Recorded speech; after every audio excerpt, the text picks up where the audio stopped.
Shalom Bapak Ibu Saudaraku yang dikasihi Tuhan. Apa kabar? Tentu doa dan harapan saya dimanapun Bapak Ibu Saudara berada, dalam keadaan baik, sehat dan mengalami sukacita dan damai sejahtera dan diberkati oleh Tuhan. Bapak Ibu Saudaraku, sebelum kita mendengarkan firman Tuhan pada hari ini, mari kita berdoa. Tuhan, hati kami penuh dengan ucapan syukur atas penyertaan Tuhan dalam hidup kami. Dalam segala kegiatan aktivitas, Engkau telah menolong dan memberkati. Terima kasih kami masih dapat berkumpul dengan keluarga. Kami masih diberi kesempatan untuk bekerja, belajar, dan sebagainya. Bahkan Engkau berikan kami umur yang panjang sampai hari ini semua karena berkat kemurahan Tuhan. Bapa, sebentar kami akan belajar firman-Mu. Roh Kudus, terangilah hati kami, agar kami dapat menerima firman-Mu, merenungkan serta melakukannya, sehingga hidup kami dapat menyenangkan hati Tuhan dan melakukan kehendak-Mu. Dalam nama Yesus kami berdoa, amin. Bapak Ibu Saudara yang dikasihi Tuhan, pada kesempatan kali ini saya mau mengajak kita berbicara tentang hidup dipenuhi oleh Roh Kudus, yang saya ambil dari Kisah Para Rasul pasal 2 ayat 1 sampai ayat yang keempat, dan kita akan baca ayat-ayat yang lain di dalam pasal yang kedua. Firman Tuhan berkata, ketika tiba hari Pentakosta, mereka semua berkumpul di satu tempat. Tiba-tiba terdengarlah bunyi dari langit seperti tiupan angin keras yang memenuhi seluruh rumah tempat mereka duduk. Tampaklah kepada mereka lidah-lidah seperti lidah api yang bertebaran dan hinggap pada mereka masing-masing. Lalu mereka semua dipenuhi dengan Roh Kudus dan mulai berbicara dalam bahasa-bahasa lain, seperti yang diberikan roh itu kepada mereka untuk dikatakan. Amin buat firman Tuhan. Bapak Ibu Saudara yang dikasihi Tuhan, pada hari Pentakosta tiba, Alkitab mencatat bahwa para murid-murid ataupun para rasul-rasul pada waktu itu, mereka dipenuhi oleh Roh Kudus di dalam ayatnya yang keempat. Kata dipenuhi di dalam teks ini yaitu eplestesan, dari kata dasar pleto, yang artinya adalah dipenuhi atau diisi. Dengan kata lain, dipenuhi Roh Kudus juga berarti di bawah pengaruh ataupun dikendalikan ataupun dikuasai oleh Roh Kudus. Murid-murid pada waktu itu ketika mereka dipenuhi Roh Kudus, artinya mereka di bawah pengaruh, mereka dikendalikan, bahkan mereka dikuasai oleh Roh Kudus. Dalam terjemahan bahasa Indonesia masa kini berkata, mereka semua dikuasai oleh Roh Allah dan mulai berbicara dalam bermacam-macam bahasa lain.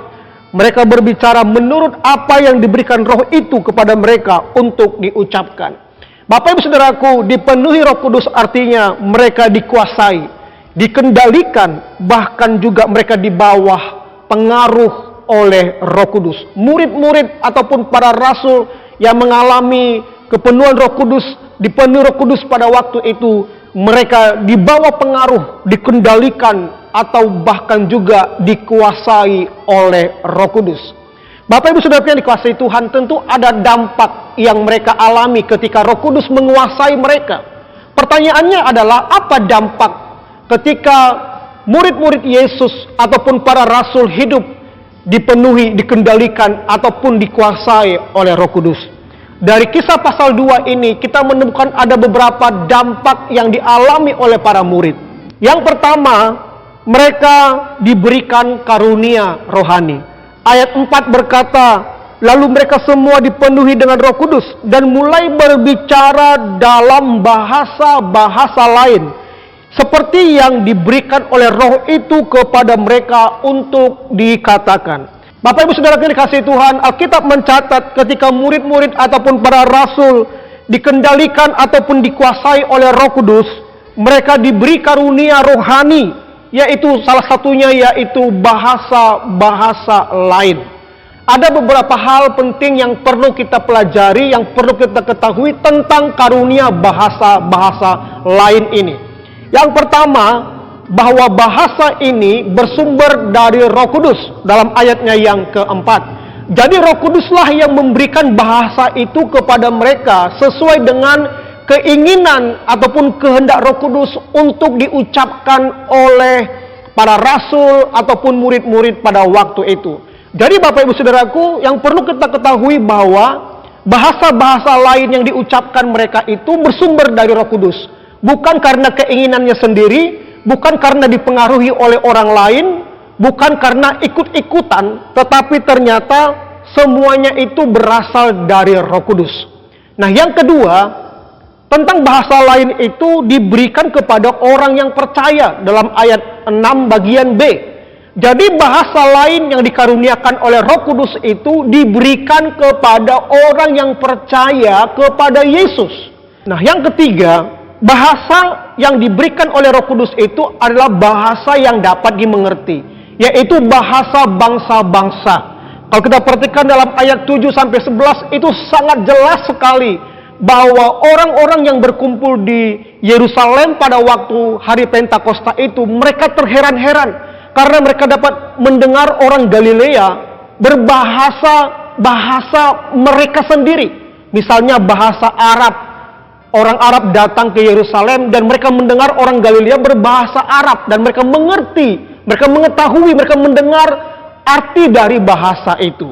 Nah, itu sebabnya Bapak Ibu Saudaraku, ternyata bahasa lain yang dimaksud di sini adalah bahasa bangsa-bangsa yang dapat dimengerti oleh orang yang mendengarkannya.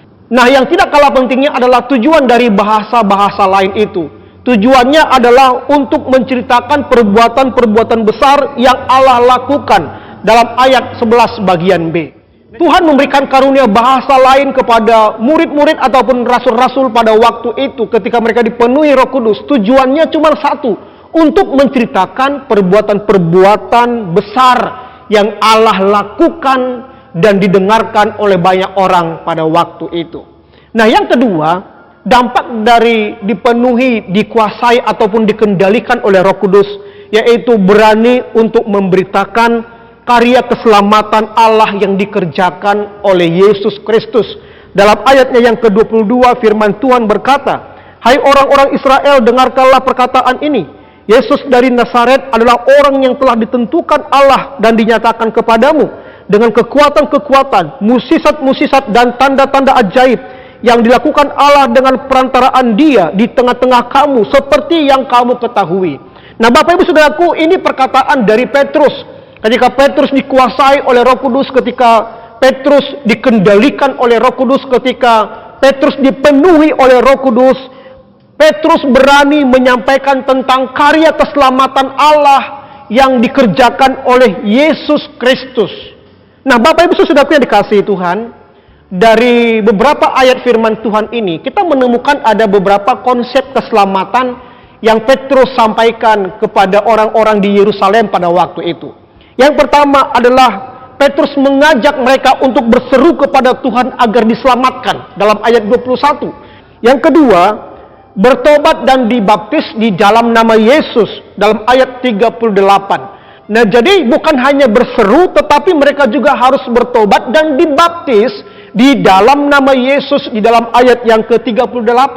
Nah, yang ketiga, bersedia memberi diri diselamatkan dari angkatan yang jahat dalam ayatnya yang ke-40. Artinya, Petrus mengajak para pendengar yang ada pada waktu itu agar mereka bersedia, percaya, memberi diri diselamatkan dari angkatan yang jahat. Nah, yang ketiga, dampak dari dipenuhi oleh Roh Kudus yaitu menghasilkan buah pelayanan. Dalam ayat 41 firman Tuhan berkata begini, orang-orang yang menerima perkataannya itu dibaptis, dan pada hari itu jumlah mereka bertambah kira-kira 3.000 jiwa.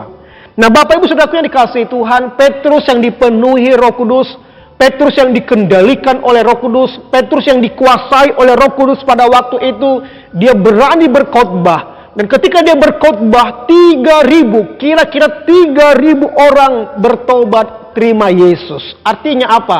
Di dalam pelayanan, Petrus menghasilkan buah di dalam pelayanannya, yaitu buah jiwa-jiwa. Banyak jiwa-jiwa yang bertobat, banyak jiwa-jiwa yang datang kepada Tuhan Yesus, banyak jiwa-jiwa yang dibaptis sebagai tanda pertobatan dan terima Yesus sebagai Tuhan dan Juru Selamat di dalam kehidupan mereka. Bapak Ibu Saudara yang dikasihi Tuhan, ada beberapa aplikasi yang perlu kita renungkan dan lakukan dalam kehidupan kita.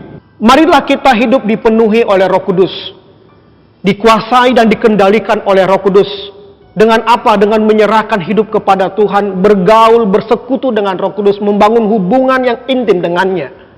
Jika kita dipenuhi oleh Roh Kudus, dikendalikan atau dikuasai oleh Roh Kudus, maka kita akan menghasilkan dampak. Bukan karena kita, tapi karena karya Roh Kudus itu sendiri.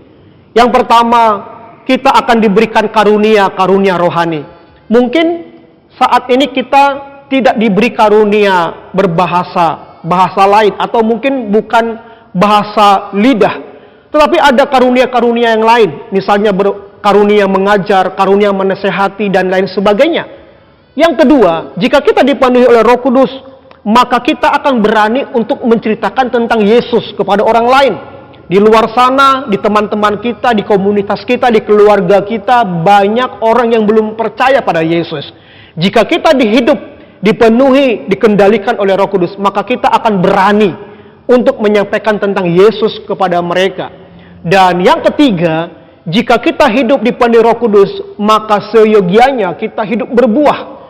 Hidup di dalam menghasilkan buah pelayanan, buah pertobatan, buah jiwa-jiwa, buah-buah roh yang mengendalikan hidup kita. Dan itu akan menghasilkan satu dampak yang luar biasa jika kita hidup dipenuhi oleh Roh Kudus. Bagaimana dengan kita? Sudahkah kita hidup dipenuhi? Sudahkah kita hidup dikendalikan? Sudahkah kita hidup di bawah kuasa dari Roh Kudus?